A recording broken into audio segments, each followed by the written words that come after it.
Como eu dizia no começo, nós estamos nos encaminhando já para o final do ano litúrgico, né?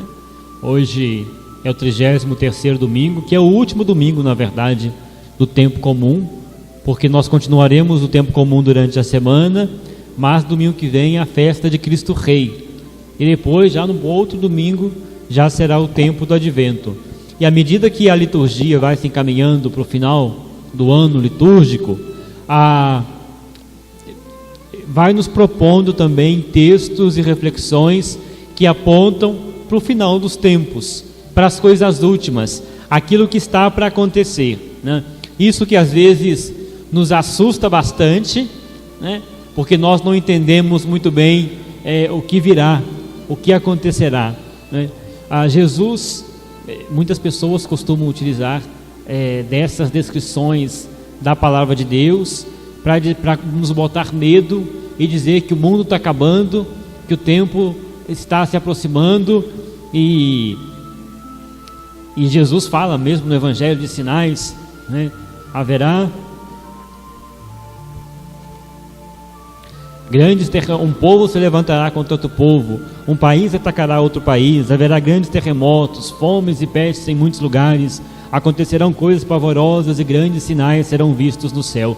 E muita gente escuta e lê isso e fala, realmente isso está acontecendo, é final de que o mundo está acabando realmente. E se esquece de que essas coisas sempre aconteceram, né, durante a história, né, e continuam acontecendo, né? Jesus alerta contra esses que dizem, olha, o tempo está próximo, né, preparem-se. O próprio Jesus diz nesse mesmo evangelho que nós escutamos, muitos virão em meu nome,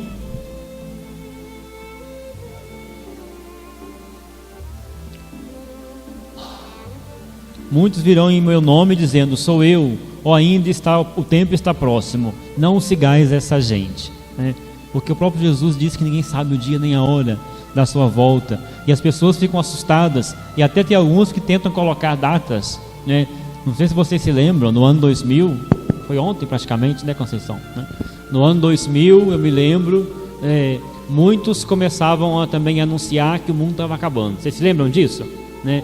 E começavam a dizer, olha, tal dia, eu lembro que teve até uma reportagem na televisão dizendo, era uma quarta-feira que o mundo ia acabar, à meia-noite, e teve gente que acreditou e foi dormir debaixo da cama com medo do mundo acabar.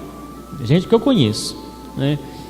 E continua acontecendo. As pessoas insistem em dizer que o mundo está acabando, apoiados numa interpretação fundamentalista e equivocada da palavra de Deus, para nos botar medo. A palavra de Deus não quer nos botar medo.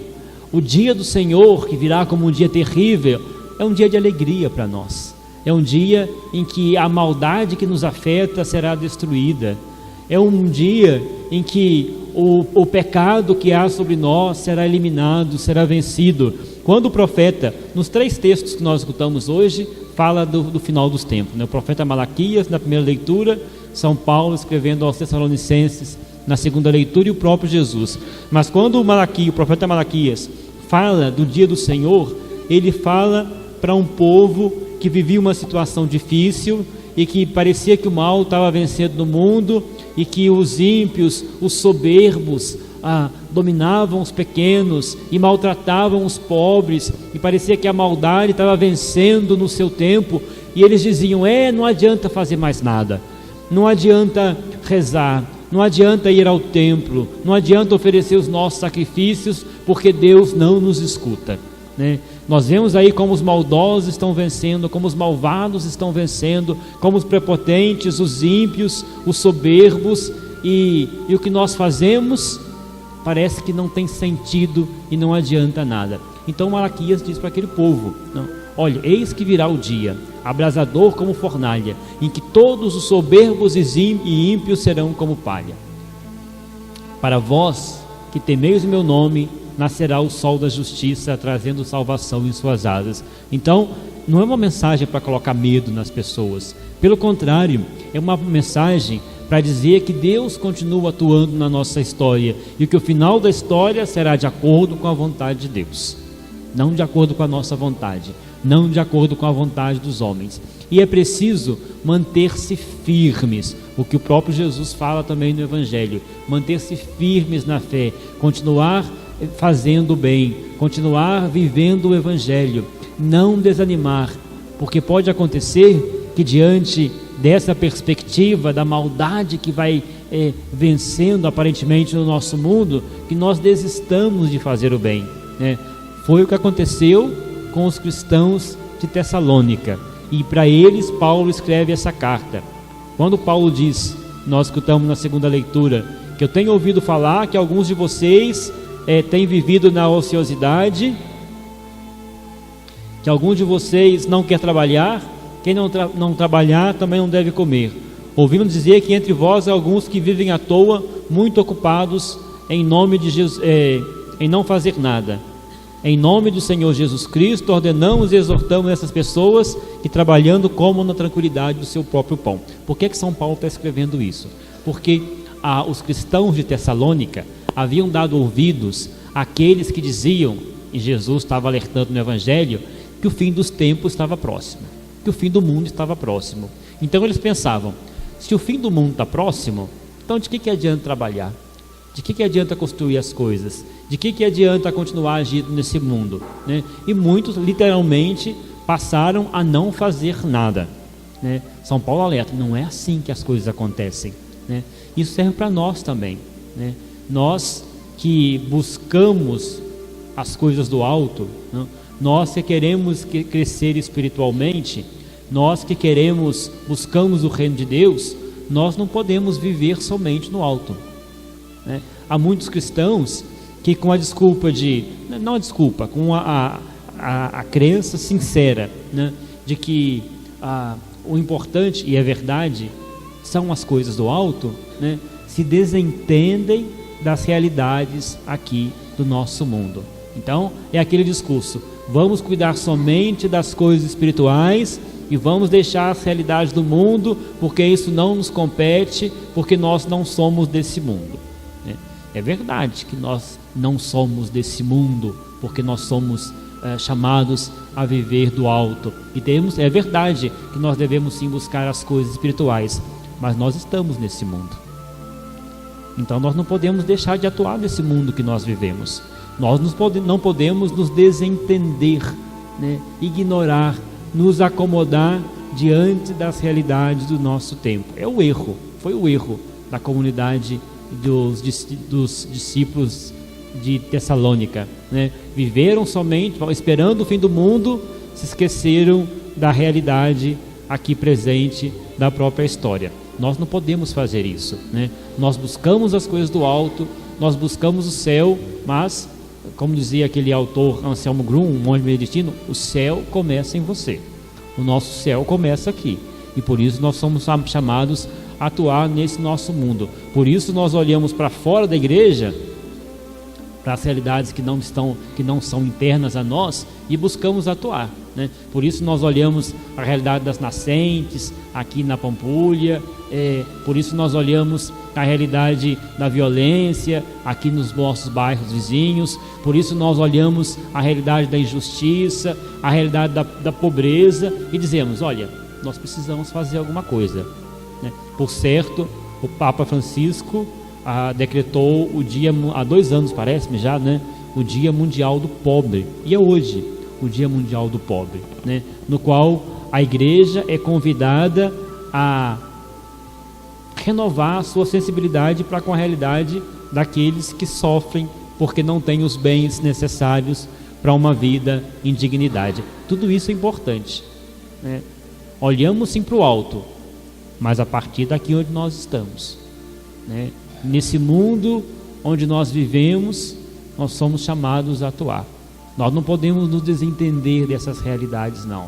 Nós devemos, pelo contrário, permanecer firmes, cumprindo a nossa obrigação de atuar nesse mundo, né? Senão nós estaremos nos omitindo. Cuidado, nós podemos às vezes, com a desculpa de cuidar das coisas espirituais, nos omitindo de ter uma ação efetiva na nossa realidade, e isso também não é bom. Jesus alerta os discípulos também no Evangelho para que tenham em mente isso, mas para que confiem nele. Diante das dificuldades que iriam enfrentar, diante das dificuldades que a igreja enfrentaria, são chamados a permanecerem firmes. O texto começa quando Jesus olha, as pessoas chegam ao templo de Jerusalém e vem aquele templo tão bonito e tão grandioso e tão majestoso, que era o orgulho de Israel, o orgulho dos judeus, e dizem: que beleza, isso nunca vai terminar. E Jesus diz: vocês veem esse templo tão bonito com essas belas pedras? Não ficará pedra sobre pedra, tudo será destruído. Então, às vezes, aquilo que parece grandioso no nosso mundo não permanece. O único que permanece é Deus e a realidade de Deus. E diante das dificuldades que os cristãos iriam enfrentar, Jesus diz para que não fiquem apavorados. Não fiqueis apavorados. E o não ficar apavorados é confiar em Deus, confiar na intervenção de Deus. Nem um só fio de cabelo, não perdereis um só fio de cabelo da vossa cabeça, né? É confiar que Deus atua, confiar que Deus está junto, é confiar que Deus acompanha, né? É confiar que diante das dificuldades que os cristãos enfrentariam, de fato enfrentaram, né? Deus estava ao lado deles, cuidando, protegendo, acompanhando, fortalecendo. É permanecendo firmes que ireis ganhar a vida. Assim nós também, irmãos e irmãs, somos chamados a permanecer firmes na nossa fé. Às vezes pode parecer que a nossa ação é inútil. Às vezes pode parecer que a nossa luta é inútil. Às vezes pode parecer que aquilo que nós fazemos não é efetivo, não dá em nada. É permanecendo firmes que ireis ganhar a vida.